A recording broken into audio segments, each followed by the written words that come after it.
I drove an ice cream truck for a couple of years. I am the kind of person who never stopped at one place or at one job. I kind of did everything I could to earn money to travel the world. After a part-time job at a local restaurant, I was getting bored in a small town. I was planning to go out and get on the roads. I had this one friend from school who told me she has got a permanent job as a chef in California. I remember she had an ice cream truck, so without wasting any more time, I asked her if I could rent that from her to make some money. I won't lie, she not only gave me the truck forever, but didn't even take a single penny from me. So, with an entrepreneurial attitude, I started my mini business.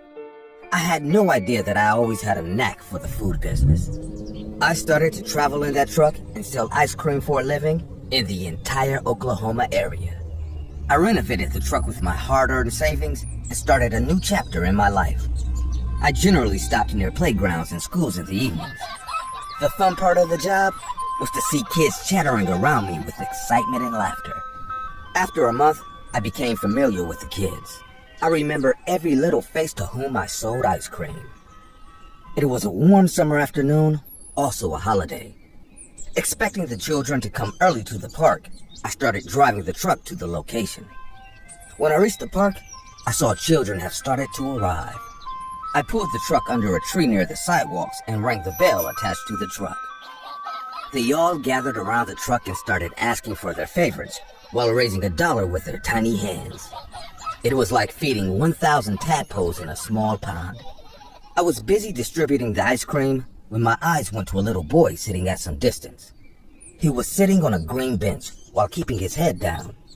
It seemed really odd that amidst all these active kids, the boy was on his own like this. Almost every kid in the park took ice cream from me, but that boy didn't even turn around once towards the truck. I thought maybe he has no money, so I decided to give that kid a chocolate cone for free. I turned around and prepared a cone for him, but when I looked back, he was gone. The empty bench lied there. I got a bit sad and started to clean the truck before moving on to another spot. I was cleaning the floor of the truck when I heard a small knock on the order desk. I turned around and saw that it was that little boy who was sitting on that bench a few minutes back. He was standing near the truck, but his head was still down. Sun was about to set, so the area under the tree got a bit darker than usual. I couldn't see his face at all. I asked in a cheerful voice, "Did you want an ice cream?" Without moving up his head, he raised his small hands toward me and said, "A strawberry cone, please." His fingers were dirty and there were mud under his nails. It seemed like he dug the ground with his small hands just a few moments back. I gave him the strawberry cone, but refused to take the money. But he didn't move away. He just stood there like before, holding the $1 on his muddy hand as it dangled in the air. The kid's body language felt very weird to me. I have never seen such a calm and extremely quiet kid like him till now. I took the money and the kid took his strawberry cone and turned around to walk away. "Hey, what is your name?" He stopped and without turning around replied, "Mom told me never to talk to strangers. I have to go home. She's waiting for me." He then walked away. I got a bit surprised seeing this kid's obedience towards his mother. Such a well-behaved kid, I thought to myself. That night, after coming home, I still couldn't stop thinking about that child's unexpected behavior. I decided to go to the same park tomorrow and talk to that kid more. The next day, I went there again. As I went on selling ice cream, my eyes kept scanning the park for that little boy the entire time. At a point, when I realized he won't come today, I started to pack up for the day. I was putting the ice cream tubs inside the mini fridge when I almost gasped in fear. A small dirty hand was resting on the desk of the truck. It didn't take me a second to realize whose hand was that. "Jeez, you scared me," I said in a relieved voice. The boy stood like before, holding a dirty $1 in his hand while keeping his head down. I said, "Now, we are not strangers anymore. You can tell me your name?" He said in the same emotionless voice, "I'm Mikael." "Well, hello, Mikael. Do you come here alone?" He nodded his head slowly from up to down. I handed him his strawberry ice cream. As I went to take the dollar from his hand, my fingers ran over his index finger, and his dirty nail came off, revealing the red flesh underneath. "Oh God, you are hurt. You need help," I said, seeing this vicious sight. But without saying anything, the boy turned around and started to walk away. It seemed like he didn't even feel the pain when the nail came off.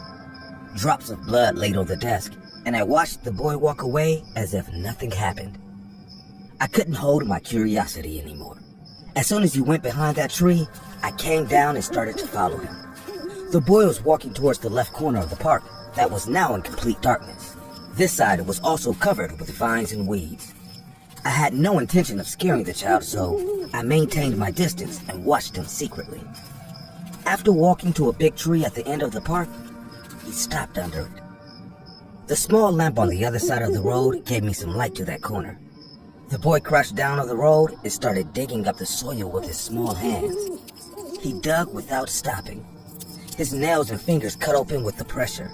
Raw flesh and blood came out of his wounds as he went on. But I still couldn't see his face. I was thinking to stop this child from hurting himself like this when the boy placed the ice cream in the pit he just dug up and buried it with soil again. I couldn't watch anymore, so I came out from the bushes screaming. "What are you doing? Are you all right?" For the first time, the boy lifted up his face towards me. On that warm summer evening, I felt the gush of cold wind shivering down my spine. The kid had no eyes. Instead of his eyeballs, dark hollow eye sockets stared at me. A painful expression appeared on his face and he said, "I want to go home, but no matter how much I dig to come out, I always end up here." And vanished in the air, right in front of my eyes. I fell to the floor with a huge shock. My mouth opened in shock and my heart stopped in fear. Sweat appeared on my forehead as I tried to make out what just happened a few seconds earlier. I can't explain how I picked myself up that day and returned home. The next day, when I went to that park, I saw cops near the park and it was sealed like a crime scene. A small crowd gathered on the sidewalk and watched this entire situation. Out of confusion, I asked the man standing in the crowd, "What's going on here?" He said in a restless voice, "They have traced a missing kid from last month. It seemed like someone abducted this kid for ransom and later murdered him. An old woman came to jog in the morning when her dog dug up that ground under the tree. That's when she saw a small hand lurking beneath the soil. Look, there he is." I followed the man's eyes and saw the paramedic taking away a corpse of a small child dressed exactly like that little boy. The corpse had no eyes, which supposedly got eaten by maggots. The body has been there for months, so its rotten smell made the air heavy. Everyone covered their nose, and some even walked away to avoid vomiting. It came to know that the boy's babysitter brought him to the park and later abducted him, asking for ransom from his parents. When they threatened her, saying she will never get away with this, the cruel woman strangled the boy and buried his body under that tree. The most shocking part was the kid was alive when she buried him. He fainted with the trauma and pressure on his neck, but when he regained consciousness, he found himself buried under the ground. He tried to come out while digging the soil but choked to death during that struggle. His nails were all broken as he suffered silently. Now I actually understand what that kid meant when he said, "I want to go home, but no matter how much I dig to come out, I always end up here." The poor kid's soul was trapped here for a month, and all he wanted was to go home. I hope this kid is finally resting in peace. And to that babysitter, may she rot in jail for her entire life.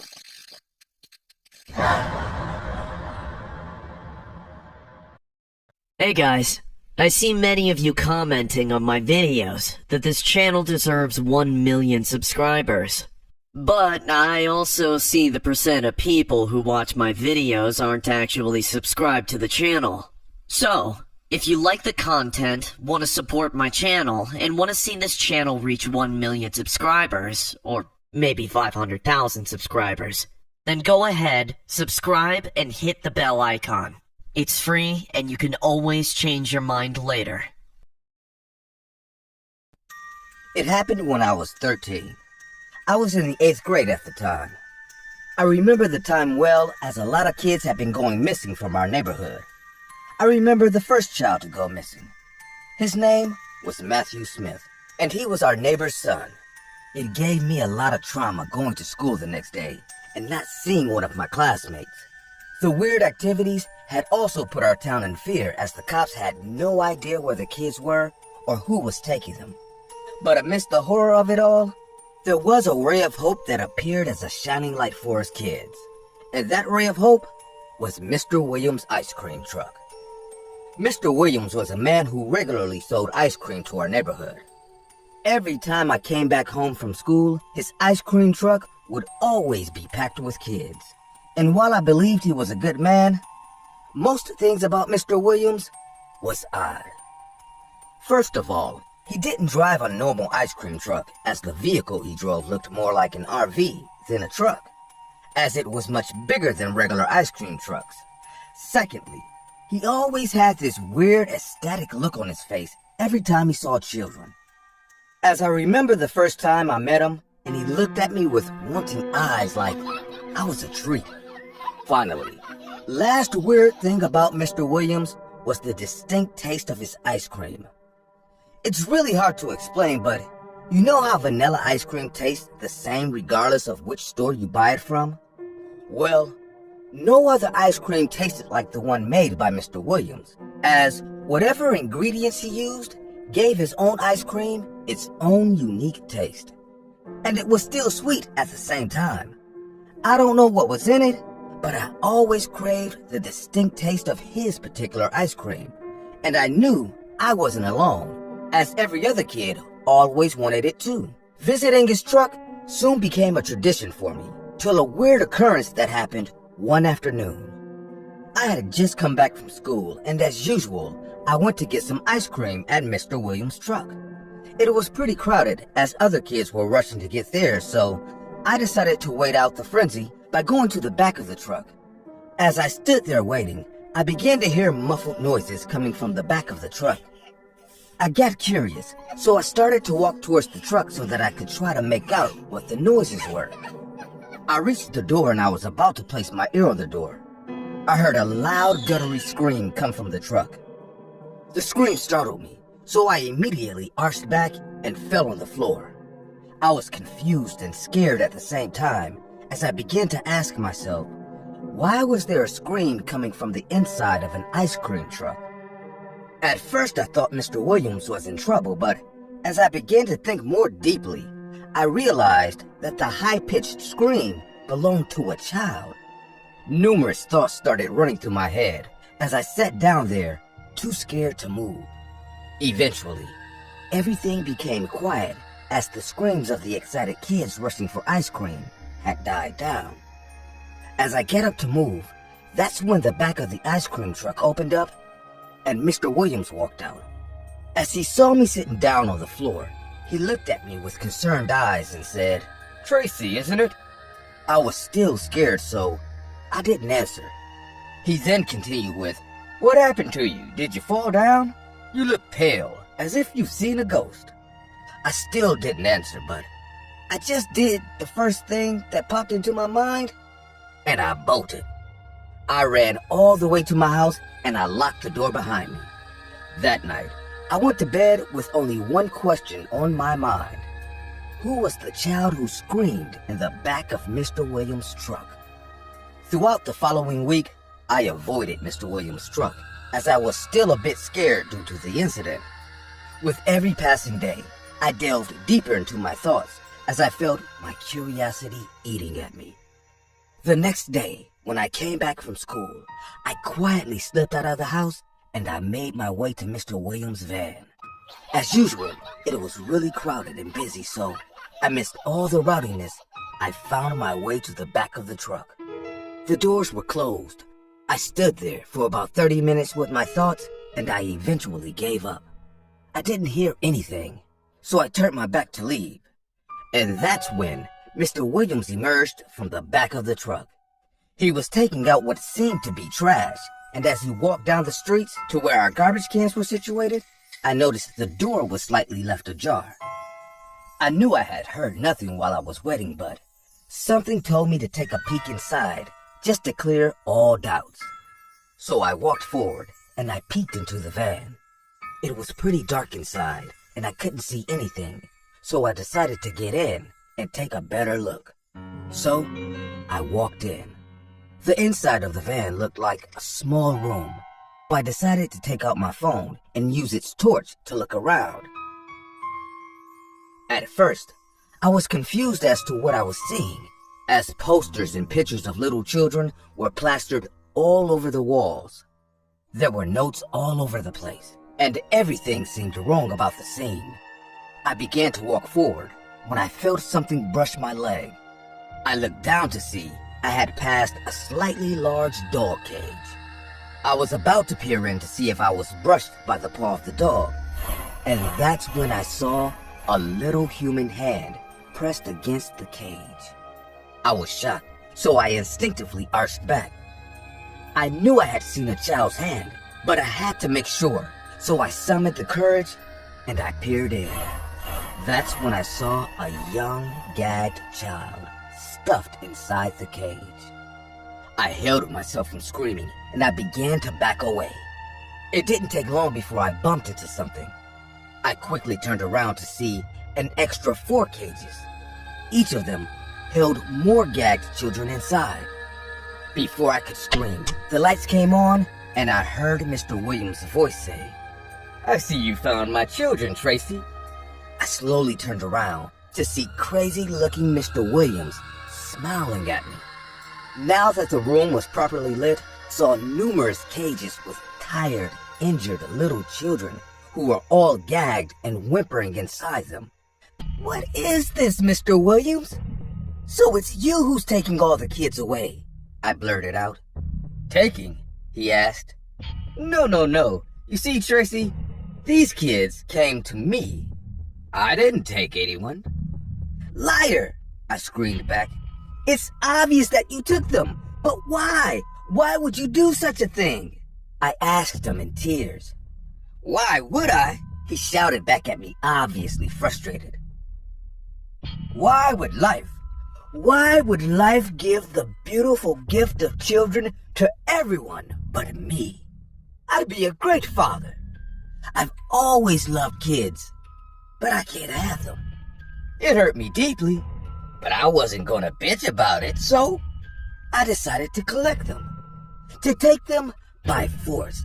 And as you can see, I have amassed quite the collection. He spoke like the children weren't living, breathing human beings. He spoke like they were memorabilia, and it was one of the most horrible and horrific things I had ever heard. When he was done speaking, a tense silence filled the van. I tried to move forward, but he blocked my way. I stuttered, "But please let me go." And that's when he replied, "I'm afraid I can't let you do that. You see, I've had my eye on you for a while now, Tracy, and I think you'd make a great addition to my collection." And before I could reply to the morbid statement, he lunged at me. I instinctively threw my phone at him. It hit him in the eye, and he began to scream. With no hesitation, I bolted and I ran all the way home. When I told my mom everything that happened, and she immediately called the cops. When the cops arrived, they couldn't find Mr. Williams. No one could, as he had completely vanished. The incident traumatized me for the rest of my childhood. But with a lot of therapy, I moved on. Although I always jump at the sound of an ice cream truck, as I know Mr. Williams is still out there collecting children and spreading his ice cream. I loved ice cream as a kid. I mean, what kid doesn't? I lived in a hot state too, so for kids in my town, hearing the ice cream truck jingle after a day hard at play was like seeing an oasis in the desert. My friends and I always made sure to have a tenner in our pockets in case the ice cream truck ever came around.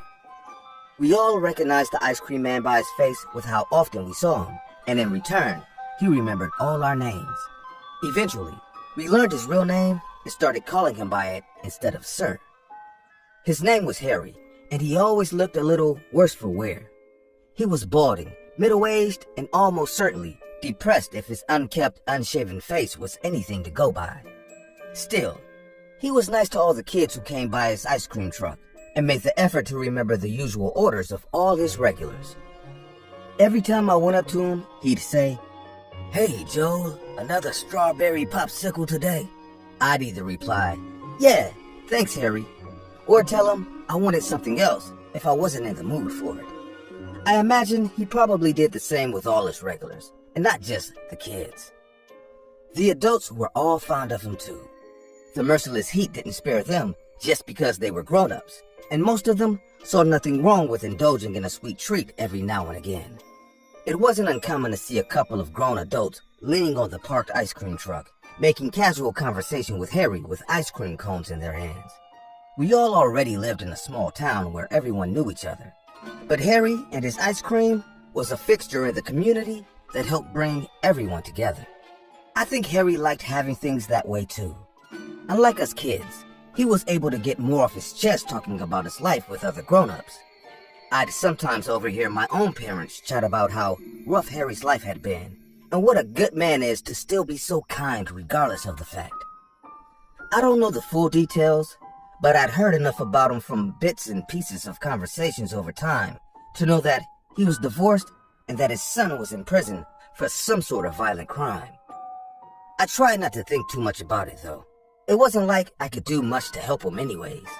I was just a kid, and as far as I was concerned, he was just a friendly local ice cream man who everybody liked and will always be there on a hot day to give us a cold treat. Those happy days wouldn't last though. I was walking home late after hanging out at a friend's place. Since everyone in the neighborhood knew each other, my parents didn't really have a problem with 10-year-old me walking the streets alone.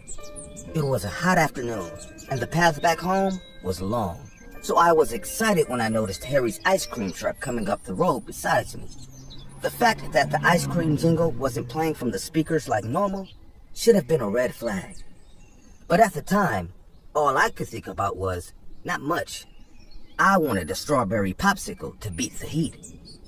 I waved down the ice cream truck and waited for it to park.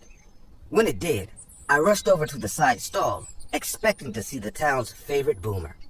Instead, I was met with someone else entirely.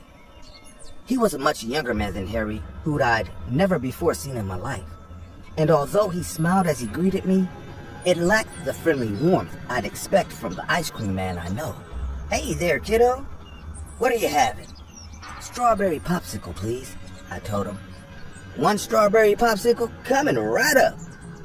The man disappeared into the truck for a moment before emerging with a wrapped red popsicle in his hand. I took it from his hand and noticed that the clear plastic packaging had become slightly torn. It wasn't an unusual sight. The plastic they used for these was as cheap as they came. What was odd was that I could see the popsicle had already partially melted, smeared the clear plastic with blobs of red. Whoever this new ice cream man was, he wasn't quite as thorough as Harry has been at his job. "This is $1.25, right?" I asked as I rummaged through my pocket with one hand, while holding the still packaged popsicle in the other. The young man held up his hand. "No need to pay," he told me. "Consider it a gift from me to you." I started to like this guy a bit more after he said that. "Gee, thanks." Actually, his eyes darted left and right, as if to see if there was anyone nearby. "How about I treat you to some more free ice cream in the truck?" "Why would you do that?" I asked, starting to get suspicious again. "See, I'm new here in town, and I want to get along well with the kids here. So why don't you come inside so we can have a little chat? I'd love to get to know more about this place." No thank you," I told him. "I actually have somewhere to be right now." "Aw, well that's a shame." The man was smiling, but I could see from his eyes that he was angry. "Take care then." He drove off and I continued my walk home while trying to enjoy my popsicle, which was hard to do with how odd it was. Most of it still tasted like strawberry, but there was also an underlying metallic tint to it that I couldn't quite place. In the end, I couldn't even bring myself to finish the whole thing in one go with how strange it was. When I got home, I put the weird half-eaten popsicle in my freezer to continue eating later, and went about the rest of my day as normal. The next day, I went downstairs from my room to see the face of the new ice cream man plastered on the news. My parents were both watching it with watery eyes. I was only somewhat shocked to see him there, but I didn't realize why my parents were crying until I listened to the news myself. The young man had been caught by the police in the middle of trying to coax another kid in town into his ice cream truck.